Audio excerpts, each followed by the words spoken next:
भद्रं कर्णेभिः शृणुयामदेवाः भद्रं पश्येमाक्षभिर्यजत्राः स्थिरैरङ्गैस्तुष्टुवापुंसस्तनूभिः व्यसेमहि देवहितं यदायुः। हरि ओम मा स्वस्ति न इन्द्रो वृद्धश्रवाः स्वस्ति नः पूषा विश्ववेदाः स्वस्ति नस्तार्क्ष्यो अरिष्टनेमिः स्वस्ति नो बृहस्पतिर्दधातु। आचार्य श्री जी ने अपना बहुत ही बहुमूल्य समय हमारे मंदिर के लिए दिया, तो पूरे मंदिर कमेटी की तरफ से सभी भक्तों की तरफ से आचार्य श्री का बहुत बहुत धन्यवाद, बहुत बहुत स्वागत।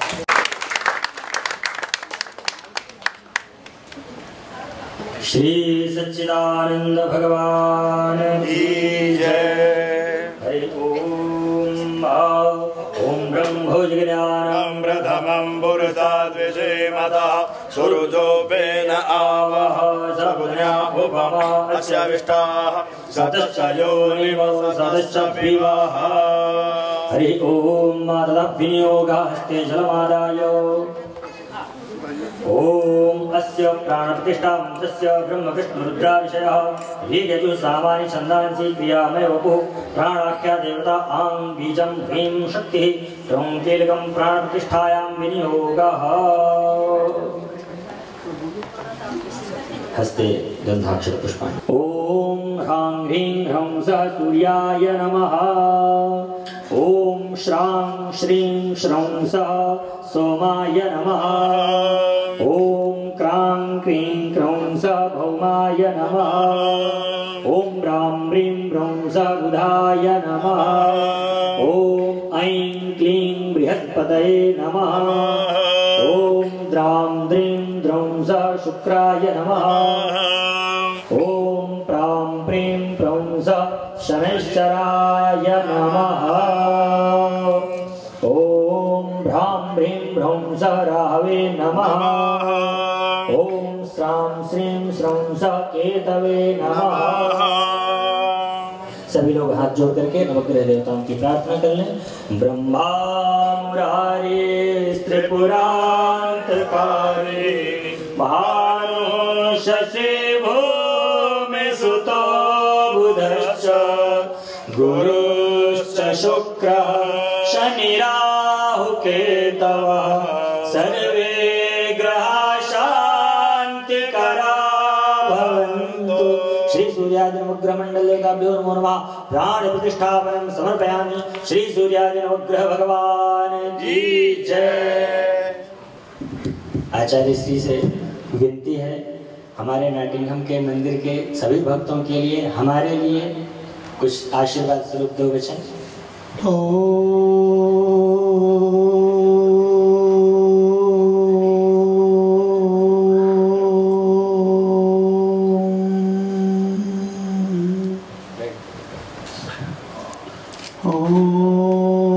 स्वस्ति पन्थामनुचरेम सूर्या चन्द्रमसा विव पुनर्दधताग्नता जानता संगमे मही। ओम शांति शांति शांति।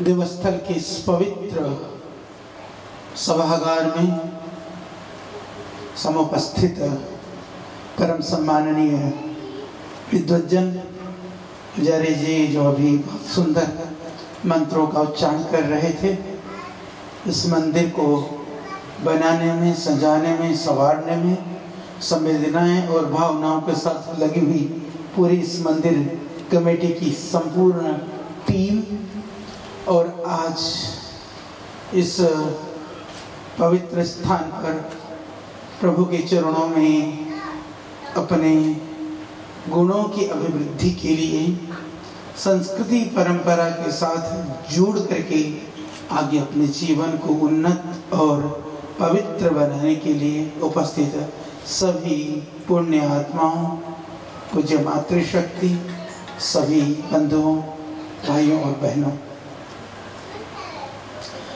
भारतीय सनातन संस्कृति दुनिया की सर्वाधिक प्राचीन संस्कृति है। जिन परंपराओं को हम मानते हैं वह दुनिया की सबसे पुरानी संस्कृति है। आप अच्छी तरह से जानते हैं, यदि हम क्रिश्चियन धर्म की बात करें तो ईसा मसीह से प्रारंभ हुआ होता है। उनके प्रादुर्भाव के समय को लगभग जो भी हम 2022-23 जो कहते हैं, उनकी संस्कृति इतनी ही पुरानी है। जब इस्लाम की बात करते हैं, सबको पता है कि इस्लाम को लगभग 1400 वर्ष हुए हैं। तो इसके अतिरिक्त हम बात करते हैं सिख आदि धर्मों की, तो जब भगवान गुरु नानक देव जब शुरू हुए, जैन धर्म में हम भगवान महावीर को 24वें तीर्थंकर मानते हैं, पर उसका जो विकास है भगवान महावीर से शुरू होता है। बुद्ध के लिए कई लोग कहते हैं कि प्राचीन है, पर हम जानते हैं कि भगवान बुद्ध से प्रारंभ हुआ है। पर सनातन संस्कृति परंपरा की बात करें तो हमारे इस धर्म की स्थापना किसी व्यक्ति के द्वारा नहीं की गई है, किसी महापुरुष के द्वारा नहीं की गई है।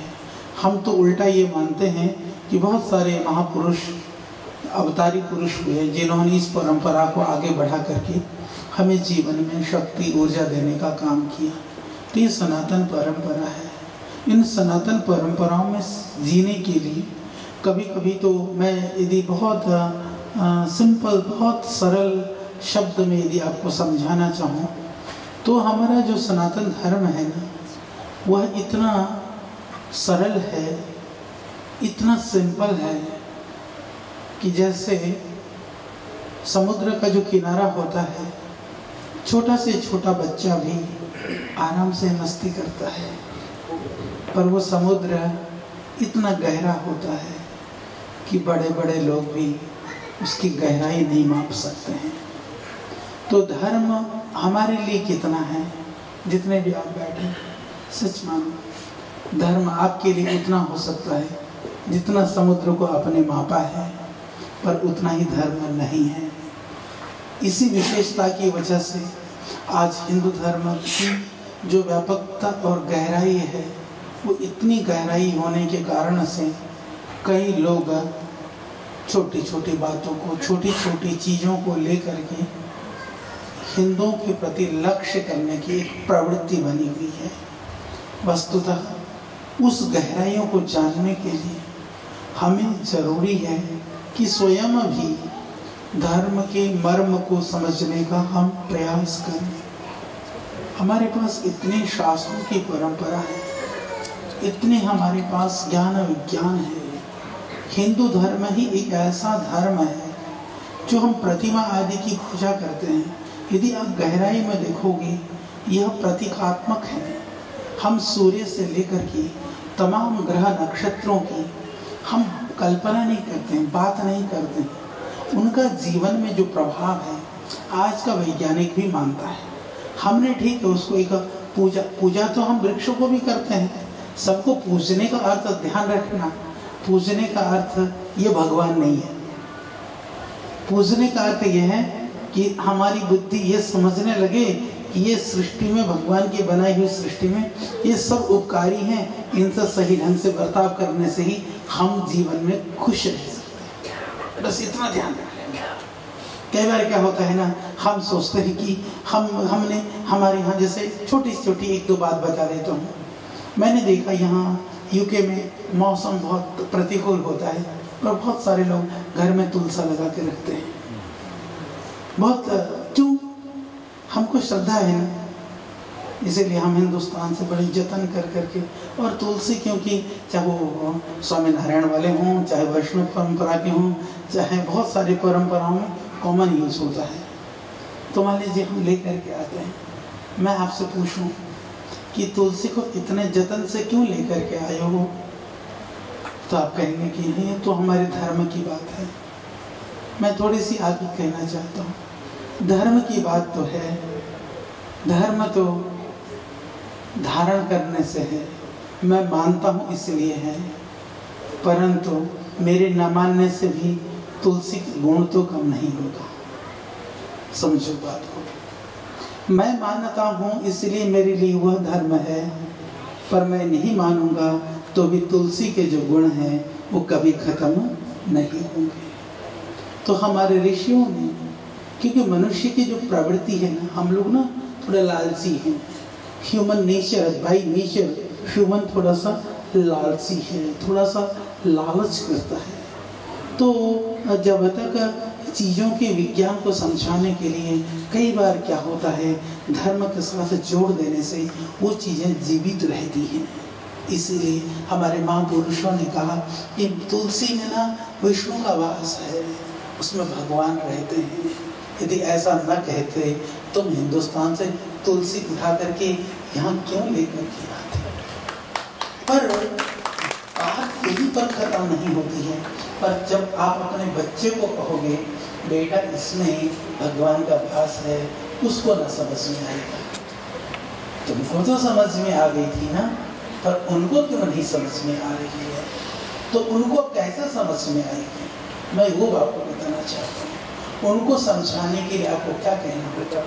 उनको समझाने के लिए कहना होगा यह तुलसी अत्यंत गुणकारी पौधा है, सबसे ज्यादा मेडिसिनल प्रॉपर्टीज उसके अंदर है, उसके अंदर इतने औषधीय तत्व हैं कि अन्यत्र दूसरे पौधों में नहीं है। आज लोग, मैंने देखा इधर भी ये ज्योतिष तंत्र मंत्र वास्तु कई चक्करों में हम बहुत विचलित घूमते हैं।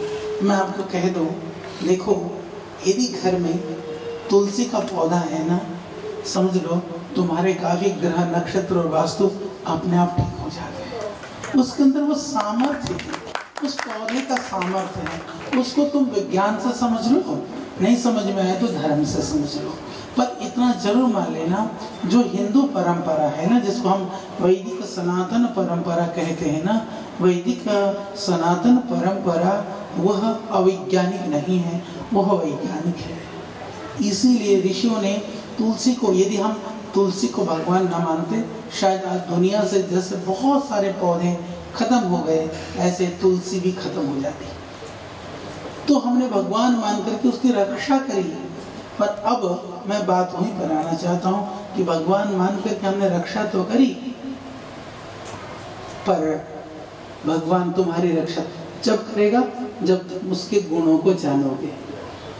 तुलसी के गुणों को नहीं जानोगे, तुलसी तुम्हारी रक्षा नहीं करने वाली। सोचो कि तुलसी में दिया जला दूं, तुलसी के पौधों में जल चढ़ा दूं, तुम्हारी रक्षा हो जाएगी। यहाँ हमारी भूल हो जाती है। तो इसीलिए हम उसके गुणों का लाभ ले लें। ये घर में होने मात्र से आज बहुत तरह के बैक्टीरियल और वायरल डिजीज बढ़ रहे हैं दुनिया के अंदर। इतनी तरह की वायरस है, इतने तरह के बैक्टीरिया हैं, बढ़ रहे हैं। कोरोना के टाइम पर आपने देखा कि कितनी भयानक एक छोटे सा वायरस से, जिसे साइंटिस्ट ने कहा था, बोला अच्छा जी टोटल यदि उस वायरस को तोला जाए तो लगभग 2-2.5 ग्राम उसने बताई। यदि एक चम्मच, जो पूरी दुनिया में जो कोरोना फैला, उस कितनी मात्रा है सब इकट्ठा करने पर? एक चम्मच। वजन करें तो कितना है? 1-2 ग्राम। तो भगवान जब एक चम्मच कोई चीज डाल दे, सारी धरती त्राहिमाम कर देती है। तो परमात्मा तो इतना शक्तिशाली है।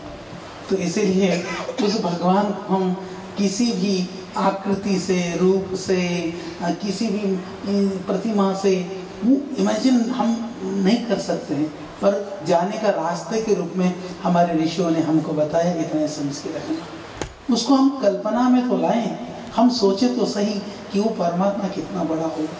तो मैं आपको तुलसी का उदाहरण दे रहा था कि तुलसी के पौधों में इतने गुण हैं कि कोरोना में भी तुलसी ने काम किया। भाई वायरस वो राक्षस था, तो तुलसी भगवान है, तुलसी ने हमारी रक्षा करी, सारी दुनिया ने उसको मान लिया। आज इंटरनेशनल रिसर्च जर्नल मेरे डॉक्टर वरिष्ठ हमारे रिसर्च साइंटिस्ट बैठे हैं, अनुराग जी, आज हमारे टॉप लेवल के रिसर्च पेपर में फ्रंटियर इन फार्माकोलॉजी में उसका फ्रंट पेज, कवर पेज को आप लोग सब जानते हैं साइंस को, वो अपने आप में बहुत बड़ी बात है। 7 इम्पैक्ट कितना फैक्टर है? 7 इम्पैक्ट फैक्टर 7 के रिसर्च जर्नल, तो इस लेवल पर हम लोगों ने पब्लिश किया। लोगों ने शिगुफा समझ करके उसको बहुत उड़ाने का प्रयास किया, क्योंकि आयुर्वेद जब बढ़ता है, हमारी संस्कृति बढ़ती है ना, तो लोगों को सहन नहीं होता है। मैं आपसे निवेदन करना चाहता हूँ कि उस धर्म के पीछे के जो मर्म है, जो विज्ञान है, उसको समझाने का आप प्रयास करिए। फिर हमारे बच्चे इतने मजबूत हो जाएंगे। हमारे धर्म से विमुख होना तो बहुत दूर है, वो अपने धर्म के प्रति मरने मिटने वाले एक एक बच्चा हजारों लोगों को तैयार करने का सामर्थ्य बनना पड़ेगा, आपको ऐसे शक्तिशाली होना पड़ेगा। तो उस परंपराओं में आपको भी ढूंढना होगा, उसके पीछे की महत्ता को, उसके पीछे के विज्ञान को हमको समझना होगा। एक समय था कि बाप ने कह दिया, बेटे ने मान लिया। यहाँ तो ऐसा समय नहीं है। आप कहेंगे तो बहुत कम बिरले ही बच्चे हैं जो ऐसा ही आंख मूंद करके आपकी बात मानेंगे। आपसे पूछेंगे कि मैं क्यों करूं, तो आपके पास उसका आंसर होना चाहिए, उसका उत्तर होना चाहिए। उत्तर यही है, उस विज्ञान को आप समझिए। और बहुत जल्दी मैं एक पुस्तक इसके ऊपर तैयार कर रहा हूँ कि हमारे धार्मिक प्रतीक और हमारे धार्मिक मान्यताओं के पीछे का जो विज्ञान है वो बहुत गहरा विज्ञान है। इसीलिए तुलसी में आपने देखा होगा, जैसे वैष्णव परंपरा में भी क्या करते हैं, जल में भी जब प्रसाद बनता है, प्रसाद में भी तुलसी डाल देते हैं। आपको पता है कि तुलसी के एक दो पत्ते डाल देने मात्र से वो भोजन, जैसे न बाहर के जो दूसरे जो बैक्टीरिया आने से वो तुलसी का पत्ता रोकता है, यह उसका सामर्थ्य है। तो हमें उस विज्ञान को समझाना पड़ेगा। ऋषियों ने धर्म से जोड़ दिया, धर्म को विज्ञान से जोड़ोगे तो धर्म को हम बेहतर रूप से उस जीवन को जी पाएंगे। तो जैसे मैंने थोड़े से और बता देता हूँ इसी विषय में। आपने सुना होगा, प्रतीकों के विषय में थोड़ी सी बात करूंगा। तो तुलसी के विषय में, जब तुलसी की माला पहनते हैं, जितने भी लोग पहनते भी होंगे या पहनाया जाता है, तो आपको पता है कि तुलसी की माला गले में टाइट पहनाई जाती है। हमेशा तुलसी की माला आपको लटकती हुई पहने हुए देखा आपने? नहीं पहना जाता, लटके भी नहीं होती है। आजकल फैशन में लटकाने लगे, अलग बात है। हाँ, वो आजकल तो क्या है ना, सब कुछ फैशन है, पर प्रायः नहीं होता है। पर रुद्राक्ष की माला जब पहनी जाती है, आपने देखा टाइट पहनी देखी, हमेशा लटकती हुई मिलेगी। देखा ना, लटका दी लंबी सी, ऐसे लटकी हुई मिलेगी। क्यों? मैं आपको बताता हूँ। तुलसी की माला यह गले के रोगों के लिए, जो थ्रोट इन्फेक्शन है, यह हमारा जो एलर्जिक प्रॉब्लम्स हैं, जो ENT वाली जो प्रॉब्लम्स हैं, ऊर्ध्व जत्रुक दिमागी प्रॉब्लम है, यहाँ टच होने से आजकल कितनी अल्जाइमर प्रॉब्लम है, ये तो आप लोग रिसर्च कर सकते हो। यहाँ तुलसी की माला पहनने वाले बहुत सारे बुजुर्ग मिलेंगे और जो न पहनने वाले भी मिलेंगे। और अल्जाइमर की प्रॉब्लम मैक्सिमम लोगों को आजकल थोड़ी कमोबेश एक आयु के बाद है। जरा आप देखोगे तो मुझको लगता है तो तुलसी की माला वालों को थोड़ी कम मिलेगी, ना वाले को थोड़ी ज्यादा मिल सकती है। तो एक मैंने एक एग्जाम्पल दिया, वो इस तरह की बीमारियों से बचाने में मददगार है। तो रुद्राक्ष क्यों है? रुद्राक्ष के अंदर एक ऐसा ऑयल कंटेंट कंपोनेंट पाया जाता है, बहुत ही रेयर है। अभी हम लोगों ने इसमें से तेल निकाल करके किया, जो हार्ट के लिए रुद्राक्ष। अच्छा, आपने हमेशा देखा होगा रुद्राक्ष की माला को जैसे हम अंदर डालते हैं, क्यों? क्योंकि वो हार्ट से टच होने से, ऊपर भी होने से, वो हमारी हार्ट की ताकत को, शक्ति को बढ़ाने का काम करता है। हृदय हमारा जो है ना, कहते हैं दिल है कि मानता नहीं, जो बेईमान जो दिल है ना, उसको मनाने में मददगार है रुद्राक्ष। तो इसको आप समझिए। तो इसीलिए ये हमारी ये परंपराओं में इसके पीछे बहुत गहरा विज्ञान है। ये कितना काम करता है, किस लेवल पर काम होता है, अभी काफी रिसर्च होना बाकी है। इसको भी हम लोग करेंगे।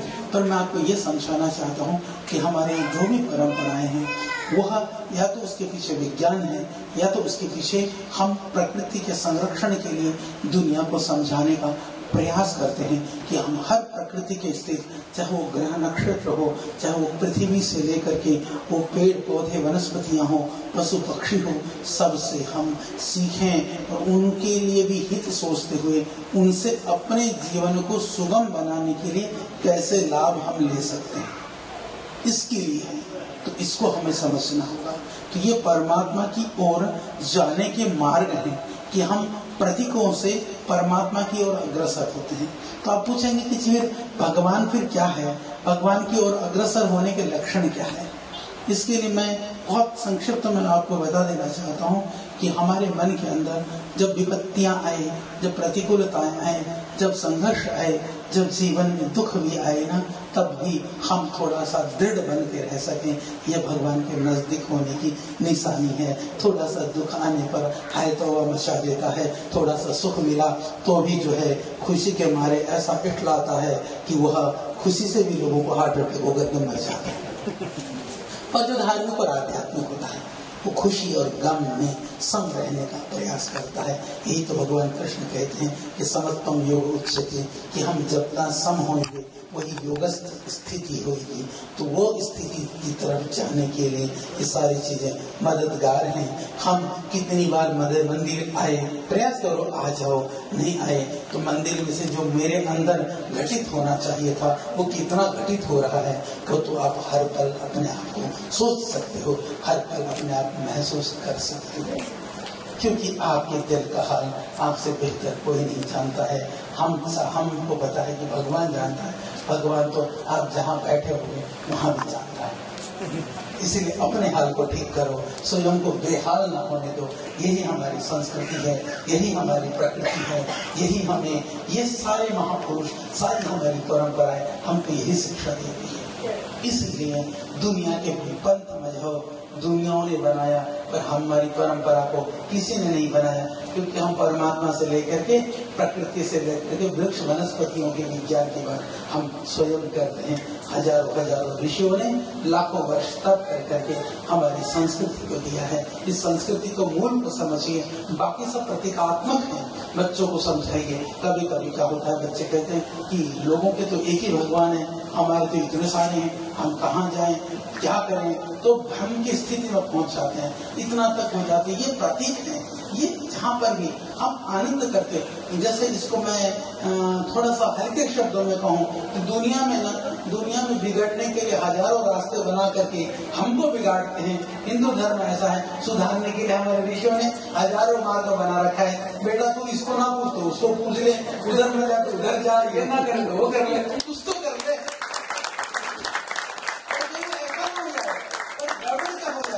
पर जब हम सबको मनाने के लिए बैठ जाते हैं फिर मामला बिगड़ जाता है। मेरी माता बहनें बहुत सारी बैठी हैं, कहीं तो ऐसी भी होंगी, उनके घर में देखोगे पूजा में सारे देवी देवता, भगवान, ग्रह नक्षत्र, बाबा जो भी है, साधु महात्मा, कंठी वाला, तिलक वाला, पता नहीं सब मिलेंगे।